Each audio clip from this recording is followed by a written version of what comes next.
글로벌 외신센터입니다. 말씀 주신 세 가지 내용들 위주로 오늘도 김민아 캐스터와 함께 체크해 보겠습니다. 안녕하세요. 안녕하세요.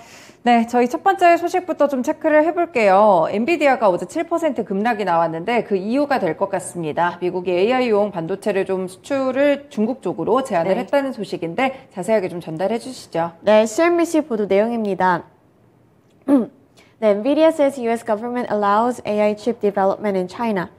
네, 이번에 미국과 중국 간의 갈등이 다시 한번 심각해질 만한 뉴스 기사 보도 내용이 나왔는데요. 바로 기사 통해서 멘트부터 살펴보겠습니다. 미국 정부가 AI용 반도체 수출에 제동을 걸기 시작했습니다. 엔비디아와 AMD에 중국으로의 칩 수출을 하지 말라고 지시한 건데요. 중국 현지에서 해당 제품을 계속적으로 개발하는 것은 허용이 되지만 구체적인 규정 내용을 살펴봤을 때 이 엔비디아가 인공지능용 그래픽 처리 장치와 GPU 반도체 일부를 중국에 이제는 수출을 하지 못하게끔 하는 내용이 포함이 되어 있었습니다. 중국이 엔비디아의 최첨단 기술을 무기 개발이나 또 정보 수집 같은 군사적인 목적으로 사용할 수 있다. 이 부분을 우려하면서 나온 법안이라고 볼 수 있겠는데요. 러시아도 이와 같이 수출 금지 대상국이지만 일단 현재 엔비디아에 러시아의 큰 고객처는 없기 때문에 러시아에서 받을 타격보다는 이 중국 쪽에서 받을 타격이 더 클 것으로 보이고 있습니다. 네, 그렇다면 이런 조치들이 과연 어떤 결과를 좀 초래하게 될까요? 네, 우선 이 엔비디아가 중국 쪽으로 보내고 있는 수주량이 좀 많기 때문에 그 부분에서도 타격이 있을 것 같은데요. 엔비디아는 이번 분기에만 4억 달러, 한화로 약 5,400억 원어치 물량을 중국에서 수주를 했습니다. 또 이번 미국 정부의 조치는 두 기업에서 끝나지 않을 것이라는 전망도 나오고 있기 때문에요. 우선 엔비디아와 AMD의 실적 부분에도 좀 타격을 줄 수 있겠다는 부분이 가장 큰 한 가지 팩터가 되겠고요. 그리고 두 번째로는 이 두 가지 기업에서 끝나는 것이 아니라 이게 조금 더 영향력이 확산이 될 수 있다. 이 부분도 우려감을 나타내고 있습니다. 우선 엔비디아 쪽에서는 당국에 해당 규정 면제를 요청할 것이라고는 하지만 이 계획이 실제로 받아들여질지는 미지수라고 하고요. 또 이번에 미국 정부의 조치가 두 기업에서 끝나지 않을 경우에는 이 중국과 미국 간의 기술적인 갈등이 다시 한번 더 심각해질 수 있다. 이러한 부분을 참고하셔야겠습니다. 네, 반도체 종목들 과연 이런 부분들이 어떻게 반영이 될지 좀 추가적인 소식들 잠시 후에 좀 더 전해드리겠습니다. 네, 두 번째로 넘어가 볼게요. 일단 바이든 대통령이 인플레이션 감축법에 서명한 이후에 다시 한번 좀 의지를 계속 재표명하는 것 같거든요. 어떤 소식이죠? 네, CNBC 보도 내용이고요. Job growth investments in manufacturing sector tied to White House economic plan, Biden says. 네, 이번에 미국에서 조 바이든 대통령이 이 인플레이션 완화 법과 관련해서 다시 한번 자신의 성명을 발표했는데요. 바로 기사 내용 통해서 살펴보겠습니다. 전기차와 반도체 등 핵심 부품들을 미국에서 만들 것이고 이것은 미국을 위한 또 다른 승리라고 조 바이든 미국 대통령이 자평했습니다. 바이든 미국 대통령이 전기차의 미국 내 생산을 거듭 강조한 건데요. 전기차 보조금 차별 우려가 커지고 있는 상황에서 이렇게 바이든 대통령이 한 번 더 쐐기를 박았다는 평가가 나오면서 우리나라 기업의 피해 구제가 쉽지 않을 것이라는 조금은 암울한 전망이 나오고 있습니다. 미국산 제품에만 보조금을 주도록 해서 결국 미국에서 만들게 하겠다는 부분을 재차 강조했기 때문인데요.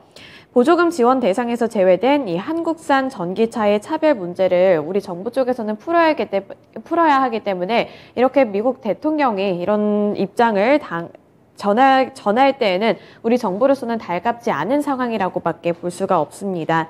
하와이에서 열리는 한국과 미국 안보실장 회담에서도 이 문제가 거론된 바 있고 이 부분에서는 우리나라 정부에서도 촉각을 민감하게 세우고 반응을 하고 있기 때문에 이렇게 바이든 대통령의 발언이 또 어떤 식으로 영향을 미치게 될지 이 부분이 중요하게 되겠습니다.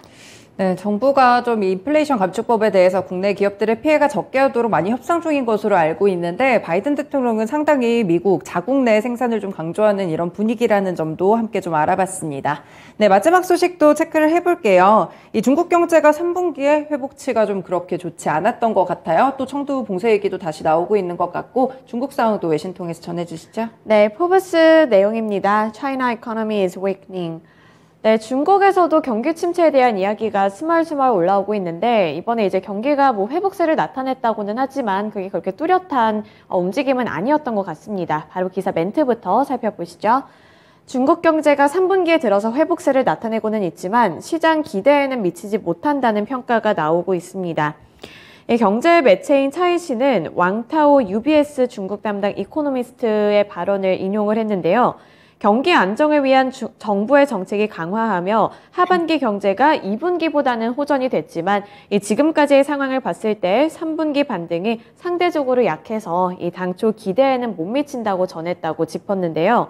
중국 경제는 여전히 하방 압력을 크게 받고 있다면서 향후 1년에서 2년 동안에 주목할 양대 문제는 코로나19 방역 정책의 변화 여부와 부동산 시장이라고 밝혔습니다. 중국에서는 지금까지 제로 코로나 정책을 외치면서 봉쇄 조치를 많이 내렸던 만큼 이 부분에서 경제가 타격을 많이 받았다는 평가가 나온 건데요.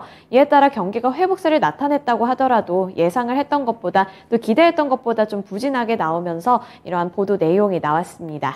제로 코로나 정책을 좀 고수하면서 어떻게 보면 경기 침체가 이렇게 심각하면 풀어줄 법도 한데 근데 또다시 또 청두는 봉쇄를 했더라고요. 네, 그렇습니다. 이렇게 중국 쪽에서는 계속해서 코로나19와 싸우고 있는 모습이 나타나고 있는데요. 중국 당국이 코로나19 확산을 막기 위해서 인구 2,100만 명의 서부 중심 도시 청두에 대한 전면 봉쇄령을 내렸습니다. 올해 상하이에 이어서 두 번째로 규모가 큰 봉쇄 조치라고 볼 수 있는데요.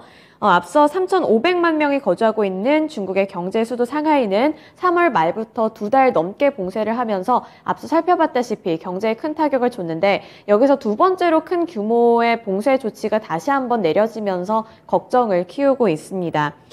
청두시 내 모든 기업은 재택근무로 전환이 된다고 하고요.